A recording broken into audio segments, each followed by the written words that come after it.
What's up, guys? Today we're working on 2007 trailer 300. The vehicle needs a new starter. The starter is bad. So, in order to remove the starter in this vehicle, so as you can see right here, the steering shaft with a 10mm bolt. Right here you see a 10mm bolt to joint shaft right here. As you can see, you don't even need to mark like this. 10mm bolt here, just take it out, and when you drop the steering rack, if this shaft is completely out, pay attention, guys. Do not turn the steering wheel, no matter which way, left or right, if this shaft came off completely. If you guys turn steering wheel to the right or even to the left, you get a problem with the clock spring. Okay, right here they connect the steering shaft with a 10mm bolt, and as you can see right here with a 15mm bolt, 1, 2, and then up there 3 to mount the transmission starter to the transmission. But this bolt, as you can see, also hold the bracket right here. The bolt already loose off. Okay, put it somewhere. The reason we need to remove this, because as you can see, the water hose right here also mount on the bracket here to that bolt. Okay, and the bolt later take them off, look them up, and you can drop the starter. But the problem in this vehicle, you don't think about to drop the exhaust. It's some mechanics to do by this way, drop the exhaust, but you see the exhaust here, also right here. If you don't lose the steering shaft, it's still no room to take it out from this way. Then you have to do both exhaust and steering shaft loose. Exhaust is removed, but the exhaust is too much work. As you can see, run along to the back, and right there, 2 joints. Right here, you have to loose all the way to the back to push it back to the connect right there. Too much work. Don't do that. Should not do that. Okay, in this case, I leave the exhaust alone. Don't need that way. So the steering rack, as you can see right here, with a 15mm bolt and 18mm nut. Take it off, and this side you can see the steering rack can drop like this. And also on this side, as you can see right here, same bolt, 50mm, 18mm. Take it off, and as you can see right now, the steering rack is dropped out like this. And as you can see, earlier I talked about the bracket on this hose. Well, the hose, you can able to shake around like that. Okay, when you have the starter right there, as you can see, the starter located, it's a tight room right there. In the back of the starter, of course, we have the power come to the starter and the connector for the starter solenoid.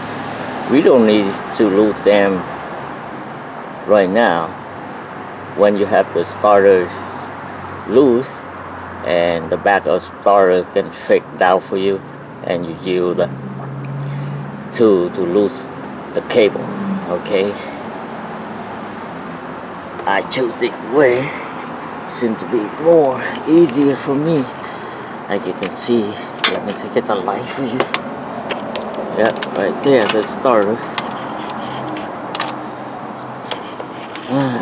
I hate this light. Yeah, okay, you can see the starter is super tight on that. Okay, and then when you have the starter loose, let me show you how to take it out from this way. Okay, and then first thing to do, remember, on this vehicle or any vehicle, when you remove the starter, you have to disconnect the battery first. If you forget or you don't, you get, when you work on the starter remove, you get the short in the back, because in the back of the starter, the power slip battery always waiting right there. Okay guys, this vehicle battery located inside the trunk. So here's the battery.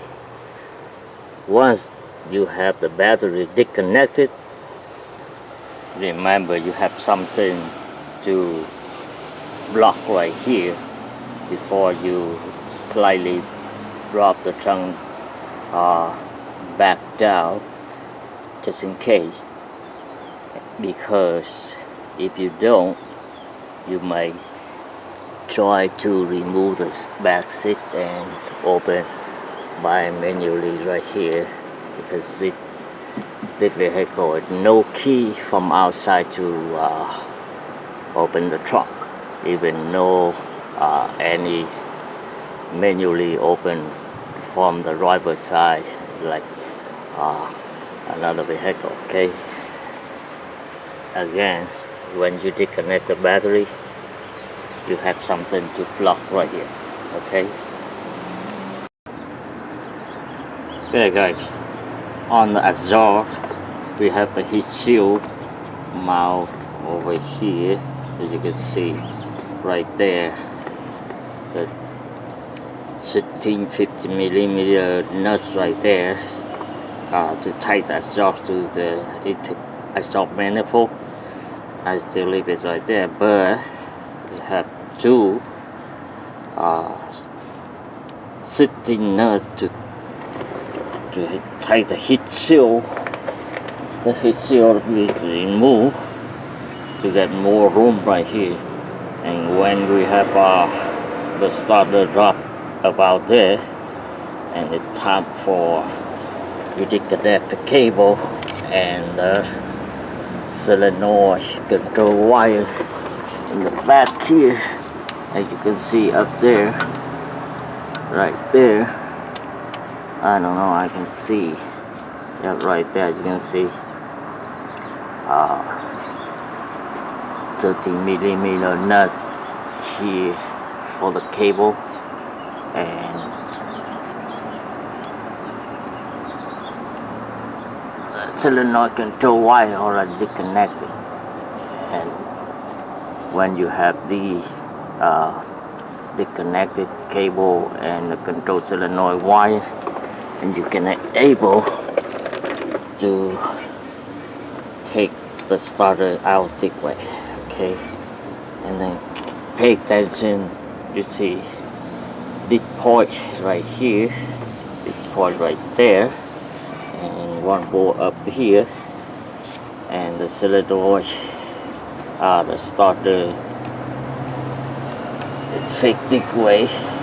Later you put it in the same way like this. Alright, as you can see, the starter right there already dropped here. Like I told you guys, when we have the starter drop right here, and it's time to lose the cable. But you remember, when the nuts already removed, but this guy is still hard to take it out from the starter. But anyway, try to shake back and forth, adjust the angle and take it out. So later we put the new one in and leave it the same position like that, and then tight the cable back before put it in new starter in place. As you can see from here, the reason I made this video, because only this way you can able easy to take the starter out. See here, you have large room to take it out. Okay, now the old starter reboot.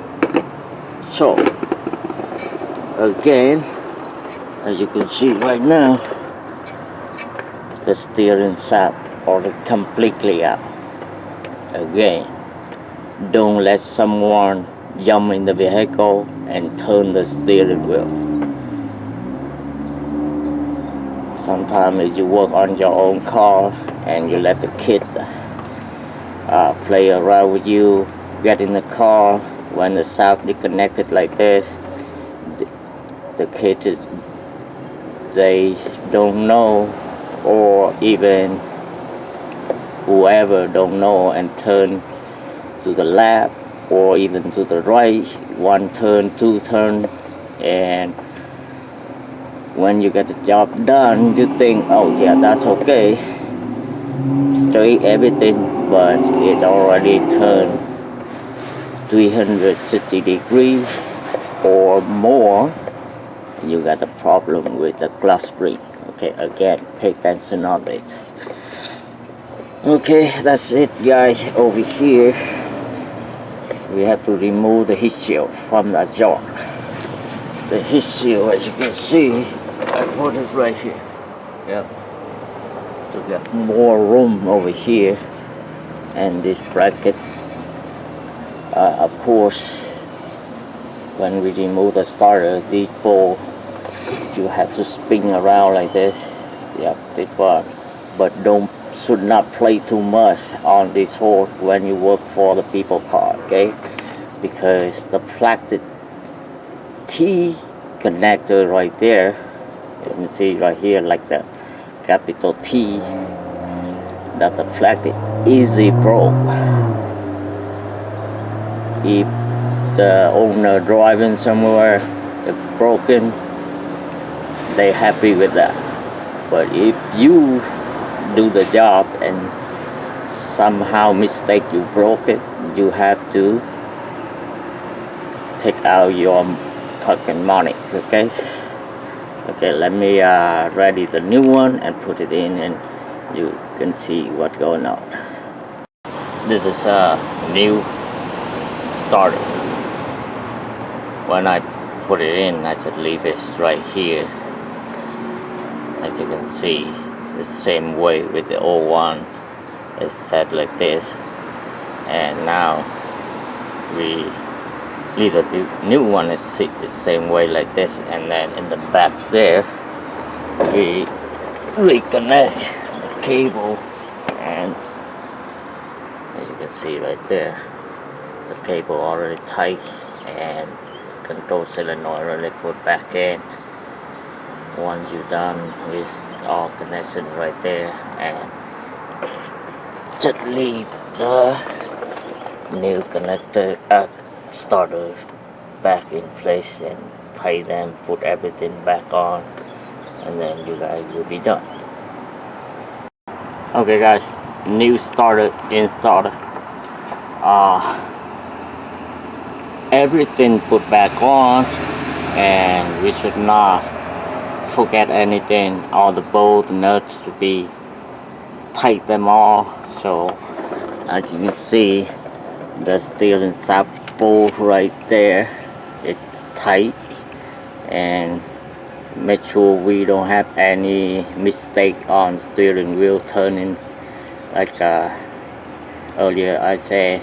So don't forget to put the heat seal back, adjust heat seal here back, and the steering rack mounting bolt, one here on the passenger side, make sure tight, and one here on the driver side,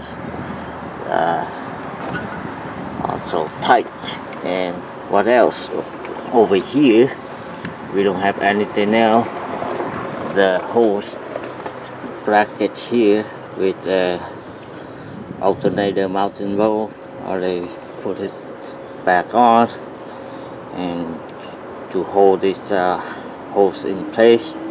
Okay, and the battery already reconnected. Okay, now get in the car and start it, see what goes on.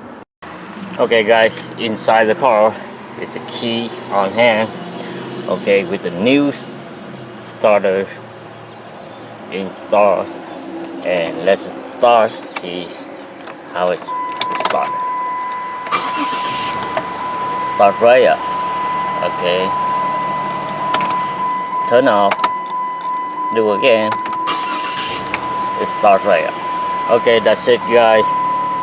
When you have the trailer 300 Charger, something D model, is just they designed with the same, and the easiest way for me to remove the starter on D model, you have to drop the steering rack and follow step by step. Like you have to remove the exhaust heat seal, you have to remove some bracket around to get more room, and then when you drop the starter first, before you disconnect any cable in the back of the starter, and remove the starter, put the new one in back in the same where the place where you disconnect the cable from the old starter, and leave the new starters same like that, and reconnect the cable and the solenoid control wire before you mount the starter back on. Okay, that's it guys. Thanks for watching. See you guys next time. Bye bye.